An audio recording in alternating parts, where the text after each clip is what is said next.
Auf das Video bin ich gespannt und die Videos findet ihr auch sehr, sehr nice, Chat. Und zwar 10 große und kleine Unterschiede zwischen Deutschland und der Schweiz. Und jetzt bin ich mal gespannt, was kommt. Das ist von About Swiss. Das ist auch so ein Kanal, der irgendwie so Videos über die Schweiz macht für Ausländer. Finde ich sehr nice Kanal.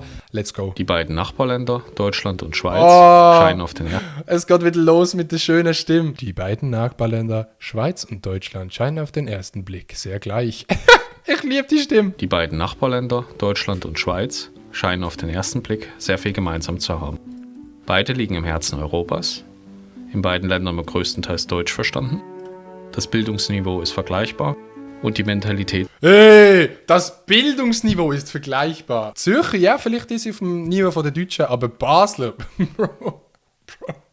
Basel. Nicht Uni Freiburg, Maelo, nicht Uni Freiburg. Das ist da diese Universität Basel. Wirtschaftsmittelschule Liestal. Bildungszentrum KVBL. Dieses andere Level.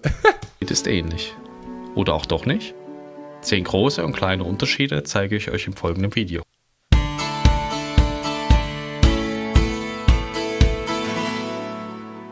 Auswandern Schweiz. Aha, das sind Videos für Leute, die in die Schweiz einwandern. Tastatur. In der Schweiz gibt es im Alphabet einen Buchstaben weniger als in Deutschland. Okay, warte, jetzt muss ich herausfinden. Welche Buchstaben gibt es in der Schweiz nicht? Wahrscheinlich das Doppel-S. Ist das so? Das Doppel-S, gibt es das auf der Tastatur in Deutschland, Chat? Das SZ, oder auch scharfes S genannt, wird in der Schweiz nicht verwendet. Hier wird immer Doppel-S geschrieben. Natürlich, die Schweizer Tastaturboss. Daher findet man diesen Buchstaben auch nicht auf einer Schweizer Tastatur. Auf deutschen Tastaturen sucht man dagegen vergeblich nach dem französischen Schriftzeichen C mit CD, E mit Accent grave, A mit Accent grave und E mit Accent aigu. Okay, aber die Deutschen sind auch ganz lost, was Französisch angeht. Von dem her, okay. Aber ich habe nicht gewusst, dass das Zeichen bei den Deutschen auf der Tastatur ist. Das ist crazy. Da Französisch in der Schweiz eine Landessprache ist, gehören diese Zeichen zum Layout einer gängigen Tastatur. Okay, macht ja eigentlich Sinn, ja. Das Ausrufezeichen, Ad-Zeichen und Sternzeichen sind auf beiden Tastaturen nicht gleich angeordnet. Bei Haushalten mit Mehrsprachigkeit ist die Schweizer Tastatur durchaus auch in anderen Ländern empfehlenswert, da Französisch und Deutsch auf dieser Tastatur gleichberechtigt angeordnet sind. Ah, Schweizer wieder, hä? Clever unterwegs immer, clever. Unappetitliches beim Essen. Neben belegten Brötchen werden in der Schweiz auch häufig belegte Toastscheiben, sogenannte Canapés, angeboten. Um diese länger frisch zu halten, werden sie mit einer neutralen Gelatine überzogen. Ja. Das machen aber immer so Confiserie. Wie da unten steht, Confiserie Rockenweiler. Confiserie Rockenweiler. Ich finde die Schicht auch nicht so nice. Aber übrigens, schaut euch mal die Brötchen an. Auf das hatte ich gar keinen Bock. Aber da oben Spargel mit Ei und Mayonnaise. Auf das hat jetzt Herd Bock. Übrigens, Basel Brötli Bar, die besten Brötli, was es gibt. Ich weiß nicht, wie es euch geht, aber ich habe mich daran bis heute nicht gewöhnt und bei mir erzeugt dieser neutrale Schleim keinen Appetit. Auch wenn es sicher sinnvoll ist. Der Dude redet so unmotiviert. Das in Deutschland beliebte Mettbrötchen mit rohem Schweinehackfleisch wird dagegen bei Schweizern wenig Appetit auslösen. Wein statt Bier. Wenn man in Restaurants die Tische der anderen Gäste beobachtet, wird man schnell feststellen, dass in der Schweiz wesentlich häufiger ein Glas Wein auf dem Tisch stehen wird, als ein Glas Bier. Jo, es ist einfach der Stil, Chat. Der Stil, den die Schweizer haben, dieser andere Stil. Die Weinkultur ist in der Schweiz deutlich stärker ausgeprägt als die Bierkultur. Die Nähe zu Italien und Frankreich ist daran wahrscheinlich nicht ganz unbeteiligt. Und, dass meine Eltern auch Wein machen. Das heisst, bei uns steht immer Wein auf dem Tisch, sei es morgen, Mittag oder zu oben. Wir haben eigentlich immer Wein. Habe ich jetzt da gerade noch immer Wein? Eigene Weinanbau. Wir sind einfach rich, okay. Das stimmt auch, die Schweizer können sich den Wein leisten. Gebiete finden sich vermehrt in der Westschweiz und im Tessin. In diesen Gebieten ist das Verhältnis Wein zu Bierkonsum nochmals deutlich weinlastiger. Deutschland hat dagegen bei der Bierkultur und der Bierauswahl klar die Nase vorn. Schulnoten. Ja, es ist genau umgekehrt. In Deutschland ist 1 eine 6 und in der Schweiz ist 6 eine 1. Wenn in der Schweiz Schüler stolz auf 6er und 5er Noten sind, sollte man sich nicht wundern. Das Schulnotensystem ist komplett gekehrt. In der Schweiz ist im Gegensatz zu Deutschland die Note 6 die beste und die Note 1 die schlechteste. Aber Chat, das ist ja noch so easy. So, es ist einfach umgekehrt. Aber in Amerika, C1, 1A, Digga. Was sind das für Notensysteme, die sie in den USA haben? Check ja absolut nicht. In den Zeugnissen finden sich in der Schweiz auch halbe Noten. Bei Zwischennoten, die nicht im Zeugnis auftauchen, können auch Viertelnoten vergeben werden. Die Schreibweisen unterscheiden sich dabei von Kanton zu Kanton. In Deutschland wiederum nicht nur von Kanton zu Kanton, von Lehrer zu Lehrer. Es gibt Lehrer, die geben 5, 5,5, 6 und dann gibt es Lehrer, die geben 5,15, Digga. Komplett los, die Lehrer. Werden 2 Notensysteme verwendet. Neben dem klassischen Notensystem von 1 bis 6 gilt ab der gymnasialen Oberstufe und in Oberschulen ein aufwärts zählendes Punktesystem von 0 bis 15 Punkten. Dieses wiederum kennt man in der Schweiz nicht. Straßenverkehr. Ist in der Schweiz deutlich besser als in Deutschland. Ich habe Kollegen, die gehen halt auch auf Deutschland, um schnell fahren auf der Autobahn, was ich absolut nicht check. Wo ist da der Reiz dran? Okay, aber Deutschland ist, glaube ich, immer noch recht gut im Vergleich zu Italien. So, Italien ist so Endstadium Autobahnverkehr vor allem.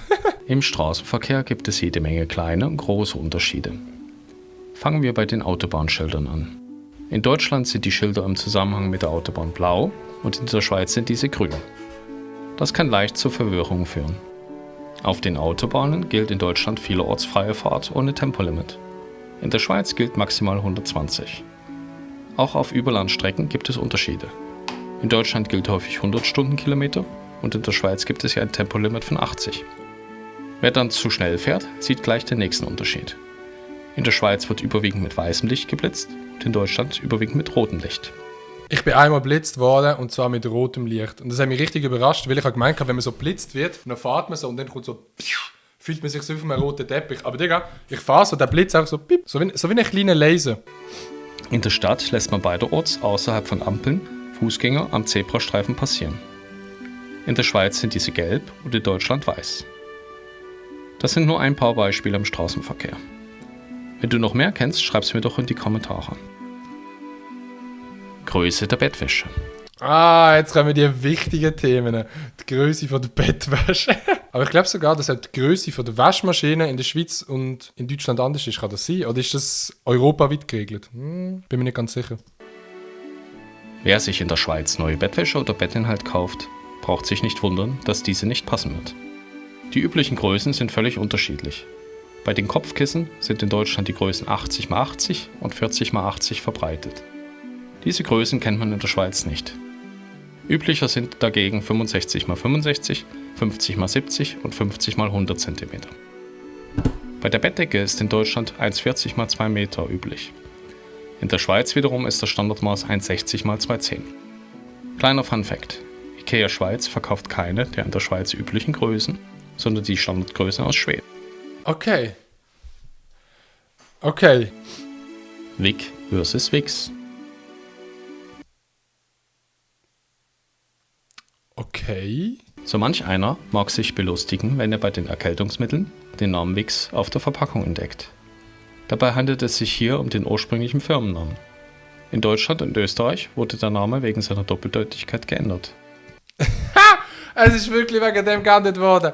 So nice, dude. Aber jetzt kommt safe auch noch Dosenbach und Deichmann. Deichmann heisst ja in Deutschland, Dosenbach heisst ja in Deutschland Deichmann und in der Schweiz Dosenbach. In der Schweiz scheint das niemanden gestört zu haben. Bis auf den Namen gibt es dabei aber keinen Unterschied.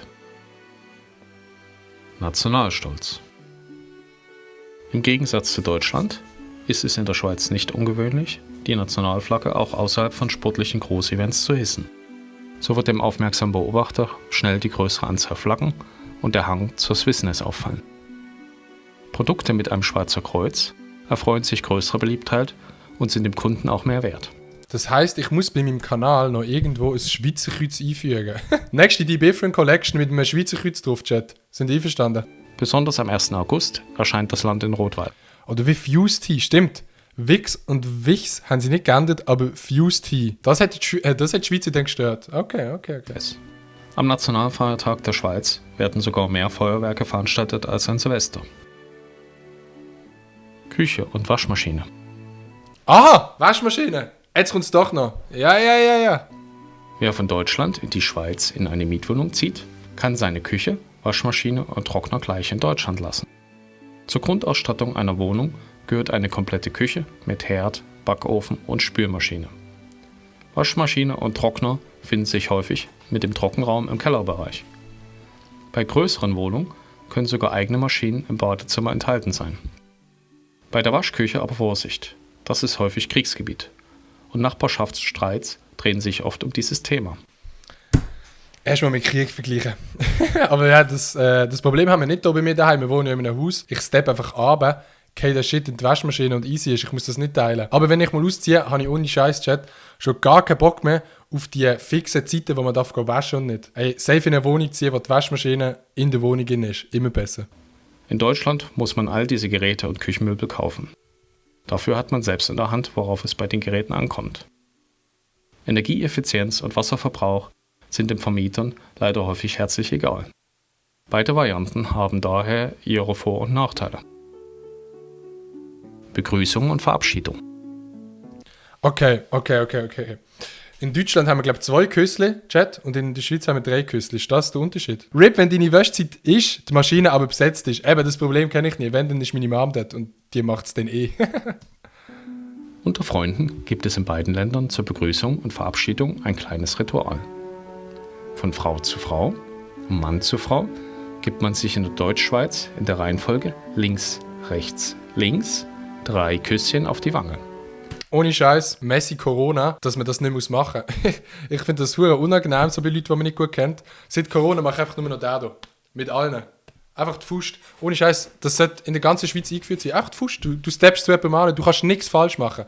Du gehst das Füßchen, du weißt nicht, ob du links oder rechts musst anfangen oder... Es ist auf jeden Fall nicht komisch. Einfach Füßchen. Seit Corona muss man das nicht machen. In der Westschweiz gibt man sich ganz französisch nur 2 Küsschen auf die Wange. In Deutschland dagegen gehört unabhängig vom Geschlecht, unter Freunden und unter Familie eine herzliche Umarmung zum Ritual. Kennt ihr noch weitere Unterschiede zwischen Deutschland und der Schweiz? Ja, ich kenne noch einen Unterschied. Und zwar hat die Schweiz die besten YouTuber. Ohne Scheiß, ich liebe die Videos, finde ich sehr nice zum Schauen. About Swiss, Ehrenbruder-Kanal mit der besten Stimme, wo man einfach am besten entspannen kann. My heart just got stuck beat.